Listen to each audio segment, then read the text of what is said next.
శారద భూమికి ఫోన్ చేసి, అమ్మ భూమి, నీతో కొంచెం పర్సనల్గా మాట్లాడాలి, వెంకటేశ్వర స్వామి గుడికి వస్తావా అని చెప్పి అంటూ ఉంటే, అప్పుడు భూమి మనసులో, అమ్మో ఆయన నన్ను ప్రేమిస్తున్నానని చెప్పేశారు కదా, కొంప తీసి ఆ విషయం అడగడానికే ఈవిడ నన్ను గుడికి రమ్మంటున్నట్టుంది అని చెప్పి భూమి అనుకుంటుంది. గుడిక కుదరదా ఆంటీ, మేమంతా కలిసి వనభోజనాలకు వెళ్తున్నాం అని చెప్పి భూమి అంటూ ఉంటుంది.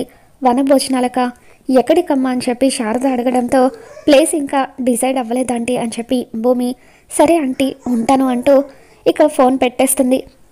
తర్వాత నక్షత్ర గగన్కి ఫోన్ చేసి, బావా మేమంతా వనభోజనాలకి వికారాబాద్ వెళ్తున్నాం, నువ్వు కూడా రావచ్చు కదా, థ్రిల్లింగ్గా ఉంటుంది అని చెప్పి అంటూ ఉంటే, నేను రాను అంటూ గగన్ సీరియస్గా ఫోన్ పెట్టేస్తాడు. తర్వాత గగన్ ఆఫీస్కి రెడీ అయ్యి వెళ్తూ ఉంటే శారద గగన్ ఆపుతూ, రే గగన్ మనం వనభోజనాలకు వెళ్దామా అని చెప్పి అంటూ ఉంటుంది. లేదమ్మా నాకు ఆఫీస్లో చాలా పని ఉంది అని చెప్పి గగన్ వెళ్ళబోతూ ఉంటే, అప్పుడు శారద అక్కడికి భూమి కూడా వస్తుందట అని చెప్పి అంటూ ఉంటుంది.